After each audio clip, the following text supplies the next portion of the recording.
저주가 가는 자 다 구원하고 죄악과 무덤서 건져내며 죄인을 위하여 널 통하며 예수의 공로로 구원하네. 주여, 저주가 가는 자 다 예수를 믿어 그 은혜 힘입어 살겠네. 아멘.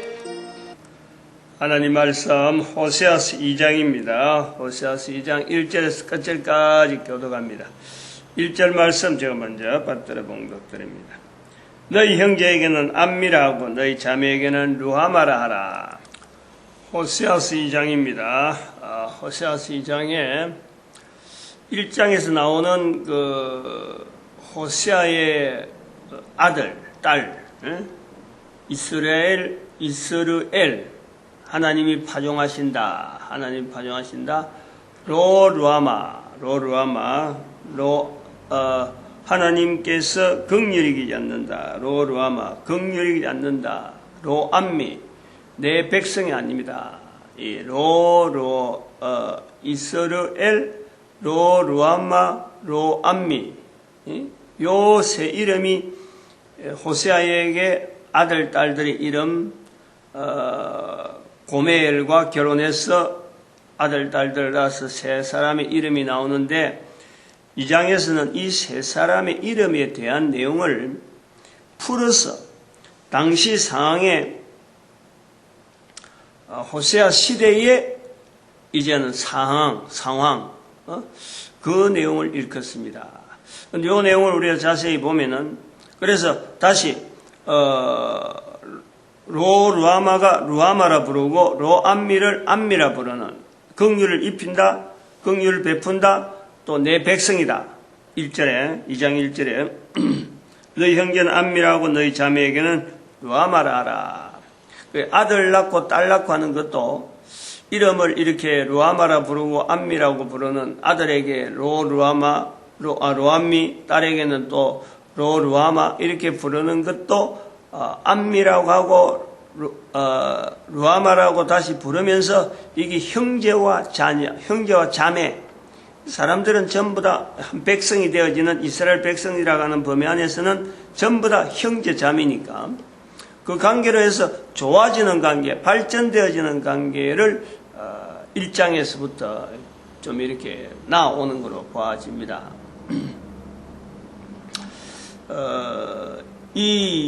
그 호세아서 2장에서 1장과 2장에서 넘어오면서 이 구조적인 부분에서 우리가 그 좀 고려해야 될 부분이 있어요. 이 호세아서가 선포될 시대는 지금 다니엘서 이후로 읽어지는 선지서 자리가 분명히 아니에요.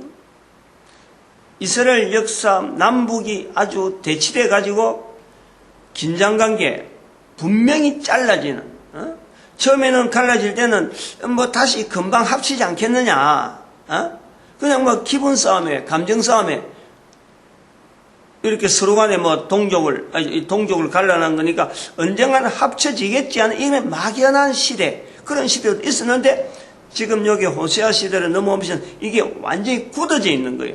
북쪽, 남쪽, 이거는 이제는 합쳐질 수 없는 상황까지, 합쳐지봐야 의미가 없는 그런 상황이에요. 서로 간의 색깔이 분명하고, 북쪽에는 어떻다, 남쪽은 어떻다, 이거 자체를 참 요즘 같으면 우리나라 같으면 뭐 동족하지만 이건 동족 정도다. 이거는 하나의 그 지파별로 이렇게 분리되어 있으니까 지파별로 우리 지파 하니까 12지파 중에서도 같은 지파가 아니면은 이게 완전히 상종이 안 되는 그런 분위기가 있었는데, 이게 남북을 해가지고 북쪽은 완전히 우상 덩어리라 그러나, 이스라엘, 남쪽 유다라 볼 때는 성전에도 참석 안 하지. 그러니까 예루살렘 성전에 오지 않기 때문에 이거는 더 이상 같이 합치려고 애를 안 쓰는 거예요. 왕들이 있어도, 왕들이 교류하도 전쟁하면 전쟁했지, 이게 우리가 동족이고 우리가 이스라엘이다, 이런 개념을 가지고 이래 바치려고 하지 않는 시대. 그러니까 지금 루하마라 그러고 로암미라 그러고 이래도 그래서 로루하마 로암미 요런 이야기를 이름을 가지고 선지자 이름을 써도 이게 이스라엘 백성들에게는 그 당시 이게 그렇게 와닿지가 않는 거예요. 아, 이제는 우리가 하나가 되는갑다. 이스라엘이 아니고 이스라엘은 하나님과 싸워 겨루어서 이긴다. 뭐 이런 뜻이 있다면 이스라엘 파종, 하나님께서 파종한다. 이런 뜻이에요. 이런 의미들 자체를 호세아 시대에 선포되어지는 이 말씀 자체를 받아들인 이스라엘 백성들은 오늘 우리처럼 이 선지서가 맨 뒤에 있으면서 다니엘서 다음에 있는 이런 환경, 이런 그 기록 자체도 이게 성경에 기록될 정도로 이게 뭐 어떤 위치가 있는 것도 아니고 그 당시 상황들은 이걸 모르는 거예요. 그 당시에는 상황을 가지고 선포를 한 거예요. 그러한 지적, 그러한 문제를 가지고 있는 이 사람들에게 하나님께서 지적하는 거예요. 근데 이 지적을 나중에 이스라엘 백성들이 성경을 형성하면서 만들면서 이제는 기록된 내용을 이게 선지서니까 선지서 그룹으로 연 거예요. 그 선지서 그룹을 엿다가 보니까 선지자로서 활동을 많이 했느냐, 양이 얼마나 됐냐, 시대가 어땠느냐 하는 걸 해갖고 다니엘서 뒤편에다가 전체를 모아놓은 거예요. 그리고 그것은 양이 적은 사람들만 모아놨는데 거기서 제일 먼저 호세아가 나오면서 그때부터 선지서를 묶어놓은 게 12권으로 있는 거죠. 성경에 있는 위치는 그렇다. 우리가 이 성경을 읽을 때 항상 성경 읽는 사람 입장에서 순서가 보면은 이렇게 이사야, 에레미야, 에스겔 이렇게 읽으면서 지금 다니엘 읽고 그 다음에 호세아를 읽게 되는 거예요. 호세아를 뚝 띄가지고 당시에서 열왕기상이나 역대기상, 역대기 하나든지 열왕기 하, 요 부분에 열왕기 상하 부분에서 이 호세아 성경을 갖다가 놔놨고 하나님께서 이런 사건 앞에서 이런 말씀을 하신다. 우리가 이렇게 하지 못하는 거예요. 그건 성경을 연구한 사람들은 신학자들은 그렇게 하죠. 시대마다 그 시대마다 선지서를 가는데 근데 일반적으로 이 성경을 일반적으로 읽는 우리로서는 그런 것 자체를 전혀 모르는 거예요. 단지 그러면은 호세아서는 하나의 이제 그 선지서가 거의 대부분 호세아서 이후로 나타나는 선지서들은 거의 대부분이 마치 도덕처럼 하나님께서 이스라엘 백성들이 잘못했을 때 이렇게 말씀하셨다 이렇게 마치 잔소리만 잔뜩 해난 그런 책으로 우리가 읽는 거예요. 그럼 요거를 우리가 보면서 이런 상황에 이스라엘이라고 하는 이 내용을 가지고 호세아서가 기록되어졌는데 그것이 선지서 뒤에 다니엘서 뒤에 기록된 이 위치상 이 배열 때문에 오늘 우리는 영향을 그렇게 읽는단 말이에요. 그렇게 받아들이는 거예요. 그런데 지금 우리는 또 다른 한편에 또 다른 위치가 있는 것이 2013년이라고 하는 2012년과 2013년 분명히 차이가 있는 2013년부터 부활 통일시대라 하는 개념을 가지고 지금 읽는 거예요. 2012년까지 읽던 성경의 방식, 예수님 오시고 난 뒤 2000년 지난 그때까지 읽던 성경의 흐름 자체도 이걸 덮어놔야 돼요. 새로운 2013년은 새로운 관점을 가지고 성경을 읽어야 될 또 자세가 요구되는 거예요. 성경이 형성되어지고 구약이 형성되어지고 신약이 형성되어지고 그리고 이거 묻혀있다가 1517년 1611년 이런 성경되어지는 사건들이 굴쭉굴쭉 나타나는데 그리고 2012년까지 이르는 한 개인에게 어떤 사람 목사가 되기도 하고 어떤 사람 평신도 되기도 하고 어떤 사람 성경이 있는지도 모르고 그렇게 지나는 이런 사람이 흘러가는 중에 2012년을 딱 해서 인류의 종말, 이제부터는 인류는 시대적으로 종말의 시대를 해서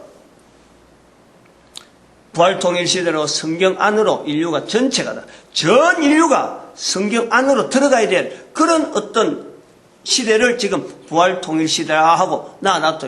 그럼 왜 그렇게 안으로 들어가야 되느냐? 모든 인간들이 성경을 통해서 나타내려고 하는 이 내용을 중심으로 해가지고 성경의 내용이 전체가 다 모든 사람을 위해서 한 사람 한 사람을 위해서 기록된 것은 분명히 아닌데 성경을 통해서 성경을 기반으로 해서 모든 인간들이 예수 그리스도 앞에 무릎 꿇는 날 분명히 그날이 있기 때문에 그 날을 지향하기 위해서 성경은 우리에게 지금 모든 인간들에게 하나의 텍스트로서 뭘 하는데 텍스트냐? 예수 그리스도 이름을 가장 높은 자리에 두고 예수 그리스도 앞에 무릎을 꿇고 예수 그리스도를 향해서 주라 부르려고 하는 이 상황 자체가 지금 여기 있다는 거예요. 이게 우리가 지금 부활통일시대라고 하는 의미를 그렇게 두고 있단 말이에요. 그래 두고 있으면서 성경을 봐야 되는데 그러면은 이 모든 사람이 들어올 수 있는 이 성경의 구조에 가능성이 어떤 가능성이냐? 아직도 예수님이 뭐 어떤 분인지 모르고 듣도 보도 못하는 사람들이 있는데 그러나 전체가 다 가능하다. 이 성경을 통해서 모든 사람이 다 이런 환경으로 들어올 수 있는 게 가능하다. 그건 뭐냐면 우리 개인은 성경을 기록할 때나 성경이 선포될 때나 성경의 말씀이 선포될 때 살았던 사람이나 또 성경이 전혀 선포되는지도 모르고 살았던 사람이나 당시에 사람이 또 뭐 중국이나 인도 같은 데도 수많은 사람들이 살고 있잖아요. 아프리카 이 지역에도 있었다 그러고 많은 사람들이 살고 있는 그 시대에 사는 사람들 그런 사람들 성경 안에 들어있는 사람이나 성경의 내용을 선포하는 사람이나 지금 현재 읽는 사람이나 앞으로 올 사람이나 모든 사람 자체가 다 예수 그 앞에 무릎을 꿇어야 될 하나의 그 환경 속으로 들어가야 되는 그 가능성이 있다라는 것은 성경을 읽고 못 읽고라는 그게 아니고 성경이라고 하는 구조를 통해서 모든 사람이 가야 될 자리가 있다라는 것에 대해서 가능하다. 이 가능성은 모든 사람에게 신체에 면역 시스템이 있듯이 신체 의료계에서 취급하는 신체 면역 시스템이 있듯이 바로 하나님을 인정할 수 있는 우리 인간에게는 누구든지 인격체 면역 시스템이 있다는 거예요. 인격체. 신체 면역 시스템이 있기 때문에 우리가 어느 환경이나 어디 들어가도 사람들이요 병에 대해서 항상 저항을 하잖아요. 어떤 환경에 인간이 가지고 있는 그것이 사람마다 달라지는 것이 지역마다 달라지는 게 아니고 약간의 차이는 있더라도 어떤 질병에 대해서 이게 병이 하나 딱 이렇게 약이 하나 발견되면 이게 모든 사람이 다 공용할 수 있는 그런 어떤 약이 우리에게 나오는 거예요. 그거는 모든 사람이 가지고 있는 신체의 면역 시스템의 특징, 기준 자체가 있기 때문에 이게 가능하단 말이에요. 마찬가지로 우리에게 신체 면역 시스템이 있듯이 신체 면역 시스템이 있듯이 인격체 면역 시스템이 있어서 이미 2000년 전에 이 땅에 오셔서 성천하신 예수님이지만은 그 예수님에 대해서 자세를 인격적으로 예수 그리스도의 무릎을 꿇고 예수 그리스도를 주라 부를 수 있는 이 모든 인간들의 가능한 인격체 면역 시스템이 모든 인간들에게 다 공유가 되어 있으니까 어떤 특정한 한두 사람이 가지는 이 하나님에 대한 예수 그리스도에 대한 이런 자세가 아니라 가능성이 있다는 게 다 가능성이. 요 가능성을 일구려고 하는 거예요. 일구려고 거의 부활 통일 시대에 우리가 성경을 보는 자세란. 더구나 그 이사야, 에레미야, 에스겔, 그다음 다니엘을 끝나고 나는 요 시점 자체가 이게 바벨론 포로락하는 성경의 전체의 부분에서 구약 성경 전체 부분에서 이 흐름 구조 속에서 이 다니엘서, 에스겔서와 다니엘서가 기록됐다고 하는 것 자체는 구약 전체 정리인 거예요, 정리. 그런데 호세아서부터 시작되는 소선지서 12권 이 존재라는 것은 개념은 어떤 거냐? 이사야, 에레미야, 에스겔, 다니엘하고는 이 성경 5권의 성경, 대선지서라고 하는 5권의 성경이 지나고 나서 만나지는 이 소선지서적인 소선지서 12권의 기능은 인격체 면역 시스템에 신분야의 훈련 구조로서 우리가 이 12권의 성경을 지금 앞에 놓고 있다. 그걸 선포를 한 거예요. 그러므로 소선지서를 하고 하자는 이 환경에서는 신분야에 우리 개인이 가지고 있는 인격체 면역 시스템의 신분야를 어떻게 활용해서 이걸 지금 성경을 해석하며 당시에 있는 상황인데 똑같이 그때나 지금이나 똑같이 본다 하는 이런 상황에 이 성경을 읽을 거냐 하는 것이 우리가요 이게 긴장해야 돼요. 그리고 지금 이런 내용들은 이제 처음으로 하는 거라. 성경을 수도 없이 읽었지만은 성경 구조는 이렇게 평면적으로 이렇게 늘 여러 사람이 똑같이 있지만은 여기에서 부활 통일 시대라 인격체 면역 시스템이다. 그러고 신분야의 기능을 가지고 이제 선지서를 읽는다. 이런 구조로 가지고 이렇게 선포되어지는 건 지금 한 달 전에도 없었고 일주일 전에도 없었던 거예요. 저도 한 3, 4일 전에 시작이 되는 거예요. 이제 호세아서를 하면서 이거는 이렇게 해야 되겠구나 하고 정리를 해본 거예요. 그래서 어제는 성경에 도대체 앞으로 1년 2015년 6월 30일 같으면 한 365일이 남았는데 그러면 구약에 지금 현재 남아있는 게 365장이 남았을까 어제는 그것도 계산해 봤다니까 앉아가지고 세상에 목사가 성경 장절을 해가지고 장을 해가지고 그래 계산해 보기는 어제 처음으로 해봤어. 구약 929장이라고 하는 건 분명히 알고 있는데 그 다음에 929장 중에서 10편 빼고 10편 빼고 그건 이미 해놓은 거니까 이미 주일 저녁에 쭉 해가지고 해마다 해오던 3년마다 한 번씩 150편을 늘 돌아왔으니까 그건 이미 동영상이 되어 있으니까 새삼스럽게 들어가진 않을 거야. 새벽엔 지금까지 안 했거든. 그거 150편 빼고 그 다음에 또 앞에 이사야서부터 시작했던 이거 빼고 그래 봐도 거의 한 500편 가깝게 남아있더라고요. 500편 정도 남아있는 게 1년이 지날 거라고요. 1년 지나야 이게 그 구약이 다 끝나는 거예요. 그 구약이 끝나는데 이 구약 끝나는 아이고 시간이 이렇게 빨리 지나네. 그러면 요거 여기 오늘 암미 루아마 이스라엘 하나만 보자고. 이스라엘 하나 보는데 하나님께서 파종하신다는 거 아니에요. 파종 개념이요. 당시에 분명히 상하고는 지금 다른 지금의 우리가 있잖아요. 파종이에요. 이건 지금 전 세계 인류에게 이 성경을 지금 풀어내는 거 똑같아요. 지금 이게 파종이라니까. 지금 이렇게 성경을 내용을 부활 통일 시대에 모든 인류가 들어온다 하는 자체를 이런 선포 이런 내용 자체가 이게 벌써 파종이라 파종. 그리고 또 한편으로는 오늘 그 16절의 내용이 그날에 내가 나를 내 남편을 일컫고 다시는 내 바알이라 일컫지 아니하리라. 이게 어마어마한 내용이에요. 이 시대를 지나서 나중에 예레미야 시대가 나오는데 예레미야 시대에 와서 예레미야 31장 31절에 가보면은 하나님께서 그날에 다시 하나님이 이스라엘하고 다시 언약을 맺는다. 그 언약 맺는 게 뭐니까 이스라엘 백성들이 내가 저들의 남편이 되었어도 하는 것이 예레미야에서 나오는 거예요.